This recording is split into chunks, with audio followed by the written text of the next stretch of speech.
أينما تكونوا يدرككم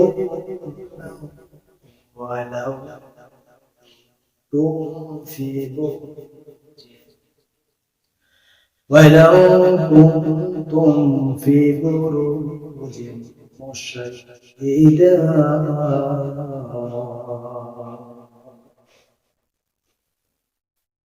আল্লাহ রাব্বুল আলামিন আয়াতে কারিমার মধ্যে বলছেন যে তোমাদের মৃত্যু হবে যদি তোমরা শিক্ষাধারা পাঁচের মধ্যে থাকো না কেন তোমাদের মৃত্যুকে তোমরা পেতে পারো।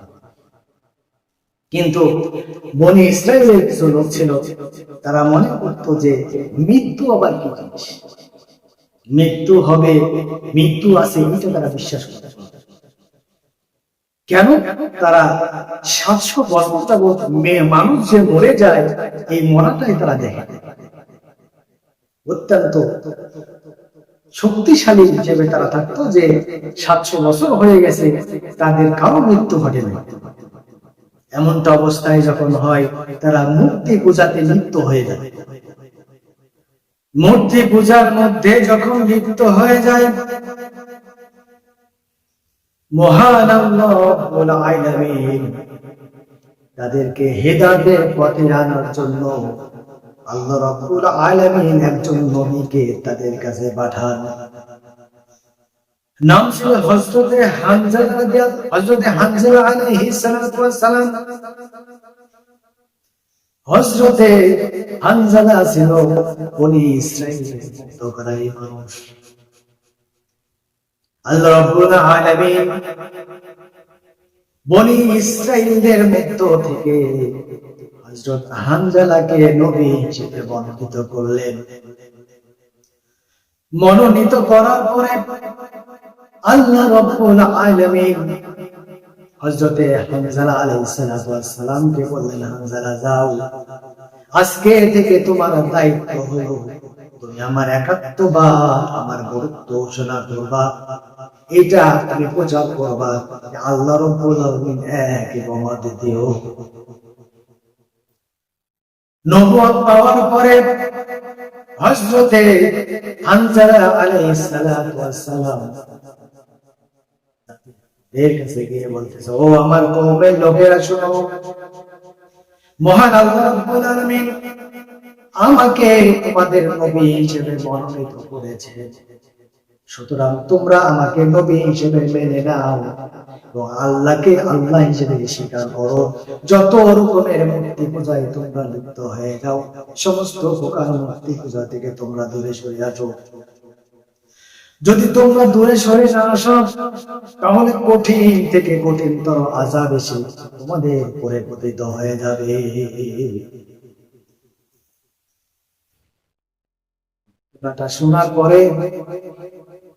ঘোষণাটা শোনার পরে সমস্ত কওমের লোকেরা চিন্তা করলেন মৃত্যু আবার কি জিনিস, কারণ 700 বছর হয়ে গেছে, 700 বছরের মধ্যে একজন মানুষও কিন্তু মরে যায় নাই।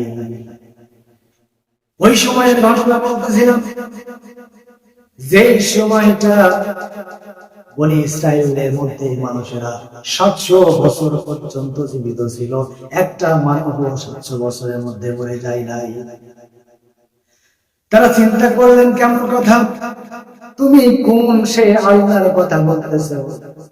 আমার বাপ দাদা আমরা দেখে আসতেছি তারা মূর্তি পূজায় করে, তাদের কথা আমরা দেখতেছি তারা মূর্তি পূজা করতেছে। কোন দেবতা, কোন কাউকে তো আল্লাহ বলে মানতে আমরা দেখি নাই, সুতরাং আমরা এই মূর্তিগুলোর পূজায় করতেই থাকবো। হযরতে হানজালা আলাইহিস সালাম বললেন, ও কওমের লোকেরা শোনো, তোমরা যে মনে করতেছো যে তোমাদের পিতৃপুরুষ মূর্তি পূজা করেছে, বলো তো ইব্রাহিম আলাইহিস সালাম, হযরতে ইসহাক আলাইহিস সালাম, হযরতে ইয়াকুব আলাইহিস সালাম, হযরতে ইউসুফ আলাইহিস সালাম, কেউ কি তোমাদের মূর্তি পূজা করেছে?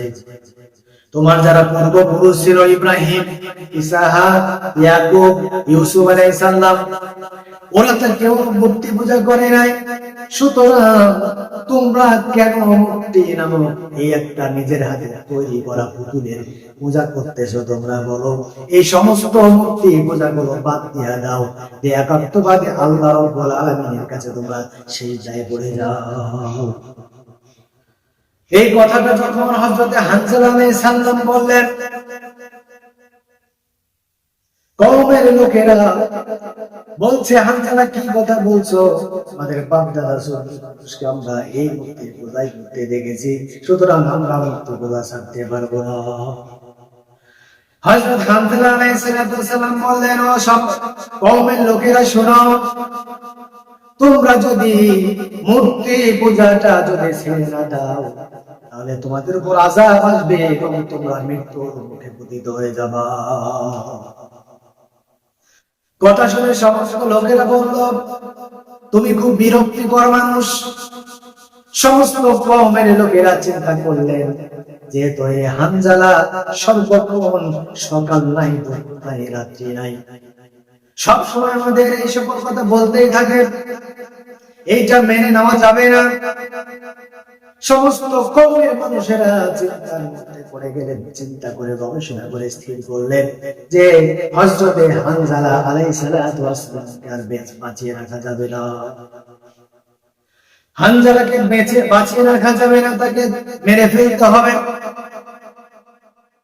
বাদশাহর কাছে গিয়ে পরামর্শ করলেন, বাদশাহ যাবো না, এইভাবে হানজালা ওই যে আমাদের যে মেয়ে বলি, যেই দিক দিয়ে আমরা আসা যাওয়া করি, ওই জায়গাতে দাঁড়িয়ে, ওই টিলার উপরে দাঁড়িয়ে সর্বক্ষণিক আমাদেরকে একত্ববাদ আল্লাহর দিকে ডাকতেছে, মুক্তি বোঝা ছেড়ে দিতে বলছে।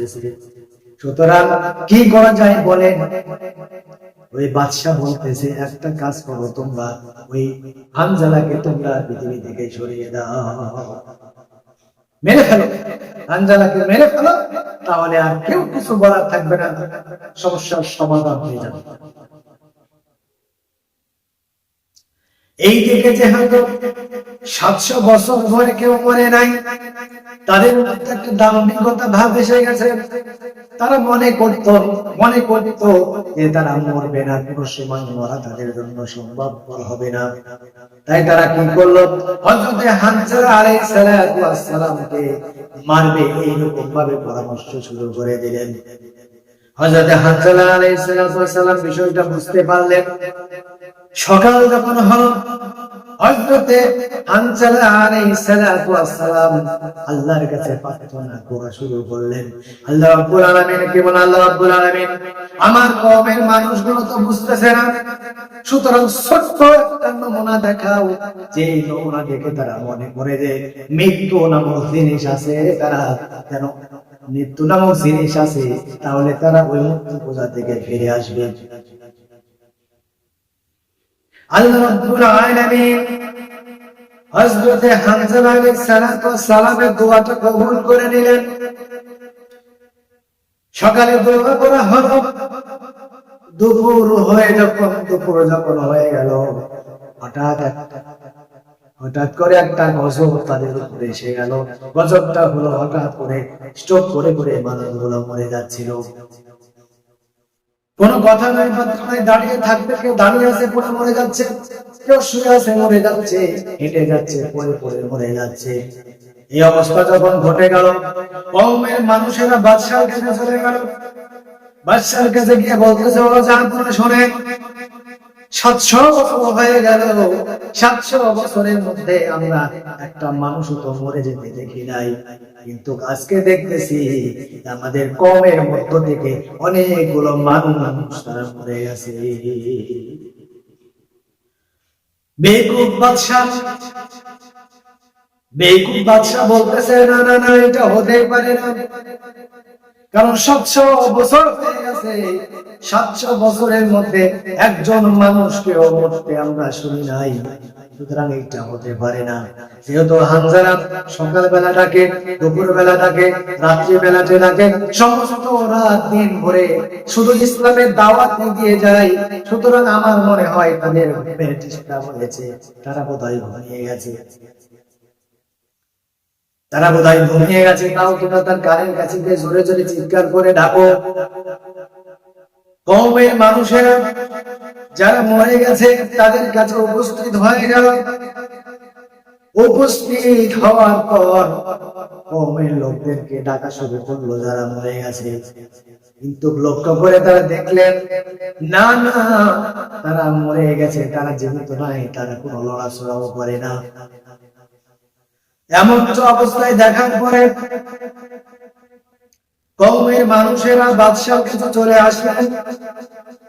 বাদশার কাছে আসার পর বাদশাকে লক্ষ্য করে বলছেন, আসলে সত্যি সত্যি তাদেরকে অনেক করে ডাকাডাকি করলাম, কানের কাছে গিয়ে চিৎকার করে ডাকতেছিলাম, কিন্তু তারা কোনোভাবে আলাসালা করতেছে না, সারা শব্দ করতেছে না। আমার মনে হয় তারা মরে গেছে। এইবার বাদশা চিন্তা করলাম তাও তো বোধহয় সত্যি হতে পারে। তাই তিনি তার সমস্ত সৈন্যদেরকে হুকুম করলেন, সৈন্যরা শোনো, আমার জন্য 12,000 বিশিষ্ট একটা লোহার লোহা খচিত একটা প্রাসাদ তৈরি করো। 12,000 যেটা রুম থাকবে, রুম থাকবে এবং দরজা থাকবে, এবং মেইনে থাকবে সেই মূল ফটকটা, যেখানে আমি মূল রুমটা, যে রুমের মধ্যে আমি থাকবো এই রুমটা মাঝখানে থাকবে, চারিদিকে 12,000 লোক তৈরি করো। বাদশার হুকুম পাওয়ার পরে লোকেরা কাজের মধ্যে নেমে গেলে 12,000 রুম তৈরি হয়ে গেল। মাঝখানে একটা রুম